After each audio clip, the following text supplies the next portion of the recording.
বাসর ঘরে ঢুকতে না ঢুকতেই সদ্য বিয়ে করা বউ বলে উঠল, আসসালামু আলাইকুম দুলাভাই। দুলাভাই আপনি এখন আসেন, আমরা এখন করব। আপনার কাজ না থাকলে মোবাইল ফোন হাতে নিয়ে নির্জন জায়গায় বসে পড়ুন। কেমন আছেন?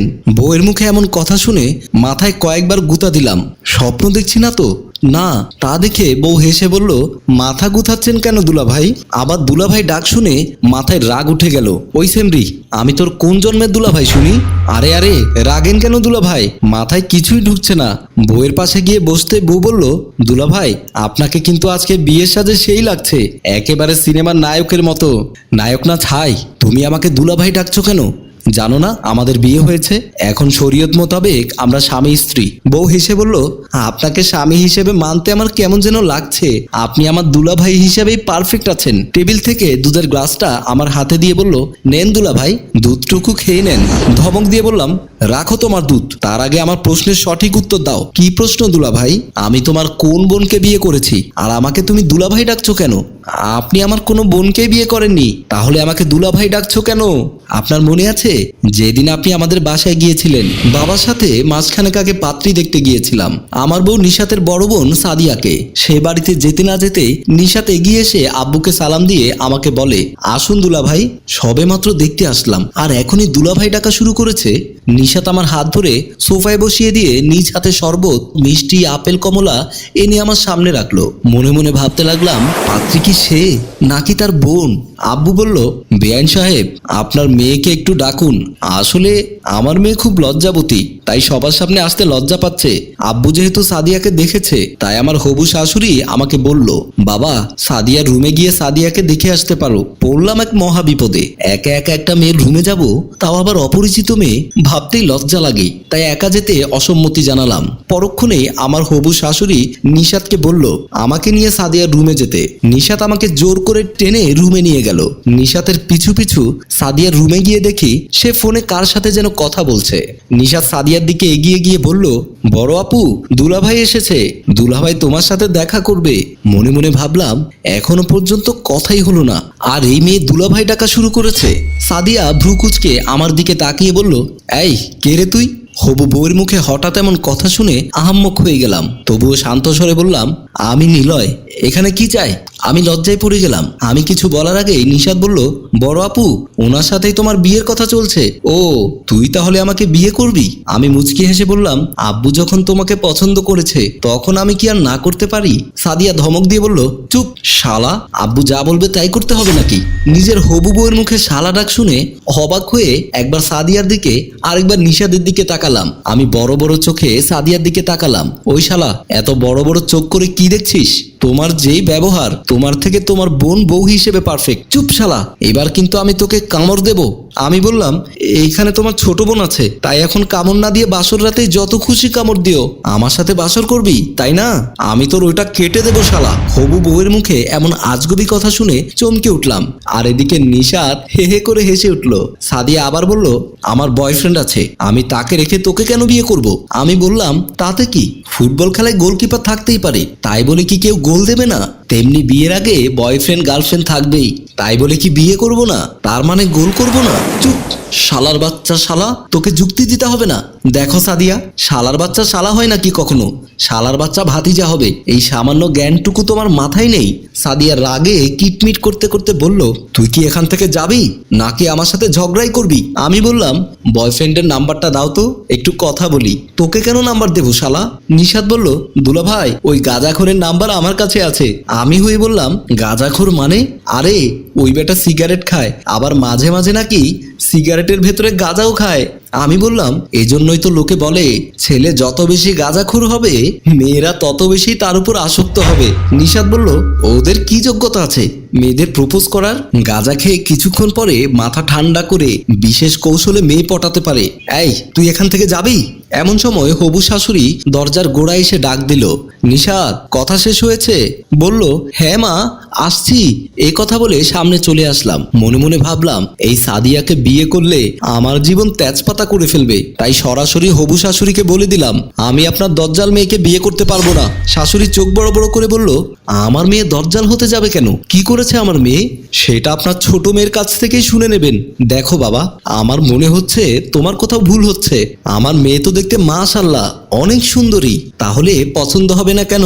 আপনার মেয়ের চেহারা মাশাআল্লাহ হলে কি হবে, ব্যবহার তো নাউজুবিল্লাহ। ভাগ্যিস ছোটবেলায় ক্রিকেট খেলেছিলাম, তা না হলে এতক্ষণে আমি হাসপাতালে থাকতাম। আমি আপনার মেয়েকে বিয়ে করতে পারবো না বলেই রাগ দেখিয়ে বাসা থেকে চলে আসলাম। রাতে আব্বা আমাকে ডেকে বললেন, আমি সব কিছু শুনেছি তোর আর সাদিয়ার বিষয়ে। আত্মীয়তার রক্ষার্থে সাদিয়ার ছোট বোন নিশাতের সাথে বিয়ে ঠিক করে এসেছি। আমি বললাম, দেশে কি আর মেয়ে নেই নাকি যে ওই বাড়ির মেয়েকে বিয়ে করতে হবে? আরে এই বিয়ে অনেক আগে থেকেই ঠিক করা ছিল, যা তোদের কাউকে জানানো হয়নি। আর সাদিয়া কোনো নেশাখোর ছেলের পাল্লায় পড়ে তোকে বিয়ে করতে রাজি হয়নি। আমি ওই বাড়ির কোনো মেয়েকে বিয়ে করতে পারবো না। কেন, নিশাত কি কম সুন্দর নাকি? আর তোমার যে চাল চলন, কোনো কাজ কাম করো না, বসে বসে আমার টাকাই খাও আর টোটো করে ঘুরে বেড়াও, কোন লোক তোমার কাছে মেয়ে দেবে শুনি? সেদিন আর কিছুই বলতে পারলাম না, চুপ করে মেনে নিলাম। বিয়ের দিন যখন শ্বশুর বাড়িতে বসে আছি, তখন বড় বোন সাদিয়া এসে বলল, কিরে শালা, শেষ পর্যন্ত আমার বাড়িতেই বিয়ে করলি? এটা তোমার একা বাড়ি না, এই বাড়ির অর্ধেক আমার বউ পাবে কিন্তু। চুপ শালা, এখন আমি তোর বড় আপু হই, তাতে কি তাই না? এখন ছোট বোনের জামাই হিসেবে তোকে উত্তম মধ্যম কেলানি দেওয়া যাবে। সাদিয়ার কথা শুনে চোখ কপালে উঠে গেল। এই নিয়ম আবার কবে হলো যে ছোট বোনের বরকে উত্তম মাধ্যম দেওয়া যায়? কি দজ্জাল মেয়ে রে বাবা, ভাগ্যিস ওকে বিয়ে করিনি, তাহলে তো ডাবল উত্তম মাধ্যম দিত মনে হয়। ভয়ে গলা শুকিয়ে এলো।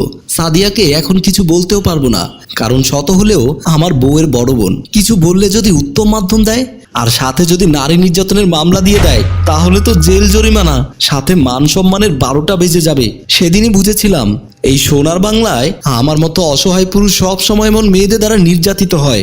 এইদিকে আবার ড্রয়িং রুম থেকে ডাক দিল, কোথায় গেলি? আমাদের যাওয়ার সময় হয়ে গেছে। দৌড়ে সামনের রুমে আসলাম। এতক্ষণ পরে বিদায়ের পালা। তখন শাশুড়িকে সালাম করার সময় বুদ্ধি করে সাদিয়াকে সালাম করতে গেলাম। তা দেখে সাদিয়ার মুখে কি সুন্দর হাসি। আমিও বুদ্ধি করে সালাম করার নাম করে পা ধরে টান দিয়ে ফেলে দিলাম। আত্মীয় স্বজন যতক্ষণ ছিল সবাই মিলে সেদিন 32টা দাঁত বের করে হো হো করে হেসে উঠেছিল। আমিও হেসে বললাম, আপু মনে হয় আমার সালামের ভার নিতে পারেননি, তাই হয়তো পা পিছলে পড়ে গেছেন বলে সাদিয়ার দিকে তাকিয়ে চোখ টিপ মেরে চলে আসলাম। আর সাদিয়া শুধু রাগে ফুঁসছিল। তারপর আমি নিশাতকে নিয়ে রওনা দিলাম আমাদের বাড়ির দিকে। নিশাত বলল, আমার ঘুম আসছে, শুয়ে চোখ দুটো বন্ধ করে রাখলো। আমি নিশাতের চেহারার দিকে এক নজরে তাকালাম। আহা কি মায়াবতী লাগছে। এজন্যই হুমায়ুন আহমেদ বলেছেন, ঘুমন্ত অবস্থায় যে মেয়েকে সুন্দরী দেখা যায় সেই মেয়েই প্রকৃতি সুন্দরী। তার মানে সাদিয়ার থেকে নিশাত বেশি সুন্দরী। সে ঘুমাচ্ছে ঘুমাক, তার ঘুম ভাঙানোর আর চেষ্টা করলাম না। এখন দুলাভাই ডাকছে, নাকি ঘুম থেকে জেগে আবার আমাকে বেয়াই বলে ডাকে, তার আর খবর নেই। আমিও একপাশে শুয়ে পড়লাম। সকালবেলা নাস্তার টেবিলে আসা মাত্রই নিশাত বলে উঠল, এই তো আব্বা, দুলাভাই চলে এসেছে, এখন খাওয়া শুরু করুন। নিশাতের মুখে আব্বার সামনে দুলাভাই ডাক শুনে দাঁত দিয়ে জিভ কেটে মাথায় হাত দিলাম। আব্বা চোখ বড় বড় করে একবার আমার দিকে আরেকবার নিশাদের দিকে তাকাচ্ছে। কোন রকম চেয়ার টেনে টেবিলে বসতেই আব্বা বলল, এই মেয়ে, তুমি কাকে দুলাভাই বলছো? নিশাতের দিকে চেয়ে দেখি ভয়ে চোখ মুখ শুকিয়ে গেছে।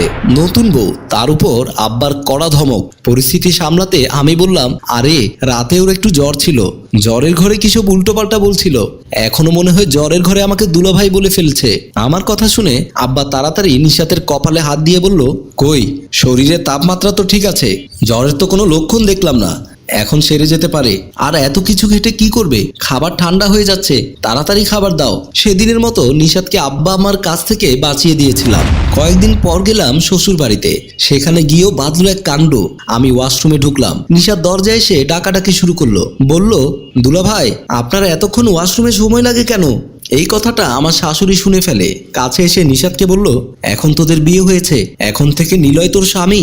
আর যদি কখনো এমন কথা শুনি তাহলে থাপ্পড় দিয়ে দাঁত ফেলে দেব। আমি ওয়াশরুমের ভেতর থেকে আমার শাশুড়ির মুখ দিয়ে এসব কথা শুনে লজ্জায় ওয়াশরুম থেকে বের না হয়ে ভেতরে দাঁড়িয়ে থাকলাম। আর মনে মনে ভাবলাম, কোন ফ্যামিলি থেকে বিয়ে করলাম আল্লাহ জানে, সবাই পাগলের দল মনে হয়। রাতে খাবার পর নিশাতের রুমে বসে আছি, এমন সময় সাদিয়া এসে বলল, কিরে শালা, কেমন আছিস? ভ্রু কুচকে তাকিয়ে বললাম, আমি তোমার কোন জন্মের শালা? তোমাদের দু বোনের মাথা তার কি ছিঁড়ে গেছে? সাদিয়া রেগে বলল, তুই কি বললি শালা? ঠিকই বলেছি, তোমার ছোট বোন আমাকে ডাকে দুলাভাই, তুমি ডাকো শালা বলে। তুই আসলে একটা শালা, আমি তোমার ছোট বোনের স্বামী, সেই হিসেবে আমি তোমার ভাই হই। সাদিয়া ভেঙচি কেটে বলল, আইসে রে আমার দুলা ভাই, আমি তোকে শালা বলেই ডাকবো। বলে সাদিয়া চলে গেল। নিশাতের দিকে তাকিয়ে দেখি সে মুখে হাত দিয়ে হাসছে। মনে মনে ভাবলাম, এই কেমন ফ্যামিলিতে এসে বিয়ে করলাম। নিশাতকে দুলাভাই আর স্বামী সম্পর্কে বোঝাতে বোঝাতে আমি ক্লান্ত প্রায়। আব্বা আম্মার সামনে ভালো করে ডাকে, কিন্তু আব্বা আম্মা চোখের আড়াল হলেই তার দুলাভাই ডাক শুরু হয়। সেদিন আমার ভার্সিটির ফ্রেন্ড সার্কেল এসেছিল আমার বউ দেখতে। সেদিনও সবার সামনে আমাকে কয়েকবার দুলাভাই ডেকেছিল। তা শুনে ফ্রেন্ড সার্কেলের সবাই দাঁত বের করে হেসে দিয়েছিল। আমার বাসা থেকে বিদায় নেওয়ার আগে একজন ফ্রেন্ড বলল, তোর শালিটা কিন্তু সেই সুন্দর করে তোকে দুলাভাই ডাকে। বলতেই সবাই হে হে করে হেসে দিয়েছিল। রাগে দুঃখে সেদিন নিশাতের গালে একটা থাপ্পড় মেরেছিলাম। থাপ্পড় খাওয়ার পর নিশাত কাঁদো কাঁদো কণ্ঠে বলল, আপনি আমাকে মারলেন কেন দুলাভাই? থাপ্পড় খাওয়ার পরও তার দুলাভাই ডাক থামলো না। ধমক দিয়ে বললাম, তুমি আমাকে দুলাভাই বলো কেন শুনি? গালে হাত দিয়ে ন্যাকা কান্না করতে করতে বলল, আপনাকে তো আমার দুলাভাই দুলাভাই লাগে, আর আপনাকে আমার দুলাভাই ডাকতেই ভালো লাগে। ধমক দিয়ে বললাম, থাপ্পড় দেবো আরেকটা। আমার সাথে তোমার বিয়ে হয়েছে, আমি তোমার স্বামী হই, বুঝছো? বুঝছি তো। তাহলে আমাকে ওগো কই গো হ্যাঁ গো না ডেকে দুলাভাই ডাকো কেন? নিশাত চোখ মুছতে মুছতে বলল, সাদিয়া আপুই তো এটা আমাকে শিখিয়ে দিয়েছে। অবাক হয়ে বললাম, সাদিয়া এটা শিখিয়ে দেবে কেন? ওই যে আপুকে দেখতে গিয়ে আপুকে অপমান করেছিলেন, তাই। আমি আবার তোমার আপুকে অপমান করলাম কখন? ওই যে আপনার সাথে তর্ক করে আপু জিততে পারেনি, এটাই তো অপমান, তাই না? নিশাতের কথা শুনে হাসি পেল, তবুও শান্ত স্বরে বললাম, অপমান করেছি তাতে কি? আব্বুর কাছে আপনার ছবি দেখে আপনাকে আমার ভালো লেগে যায়। আপুর সাথে বিয়ে বাতিল হওয়ার পর আপুকে এই কথা বলেছি। আপু বলেছে, আপনাকে যদি বিয়ের পর দুলাভাই ডাকি তাহলে আম্মুকে বুঝিয়ে আপনার সাথে আমার বিয়ে দিয়ে দেবে। তাই তো বড় আপুর কথা মানতে আপনাকে দুলাভাই ডাকি। আর আপনাকে দুলাভাই ডাকলে আপনি যখন রাগ করেন তখন আপনাকে দেখতে অনেক কিউট লাগে। নিশাতের কথা শুনে হাসবো নাকি কাঁদবো বুঝতে পারছি না। বড় বোন যা বলছে তাই মানতেই বাধ্য। আমি বললাম, শোনো, আর কখনো আমাকে দুলাভাই ডাকবে না। কেন? মানুষ শুনলে খারাপ বলবে, আর আমি তো তোমার স্বামী হই। আপু যদি জানে যে আমি আপনাকে দুলাভাই ডাকি না, তখন যা হবার হবে। আমাকে আর দুলাভাই ডাকবে না। ওকে দুলাভাই। ধমক দিয়ে বললাম, চুপ। আরেকবার দুলাভাই বলবি তো আব্বুকে বলে বাপের বাড়ি পাঠিয়ে দিয়ে আমি আরেকটা বিয়ে করব। এই বলে বের হয়ে গেল। রাত 3টা বাজলো। নিশাতের চোখ দিয়ে পানি বের হচ্ছে। আমি রুমে ঢুকে মাতলামি করতে করতে বললাম, আজকের পর থেকে যদি তুমি আমাকে দুলাভাই ডাকো তাহলে আমি সত্যি সত্যি আরেকটা বিয়ে করে ফেলবো। নিশাত কাঁদো কাঁদো গলায় বলল, আমি আপনাকে কত ভালোবাসি, আর আপনি কিনা আমাকে রেখে আরেকটা বিয়ে করবেন? আমি হেসে বললাম, দুলাভাই ডাকলে তো আরেকটা বিয়ে করা লাগবেই। শালির সাথে কি আর ঘর সংসার করা যায়? আমার সাথে ঘর সংসার করা যাবে না কেন?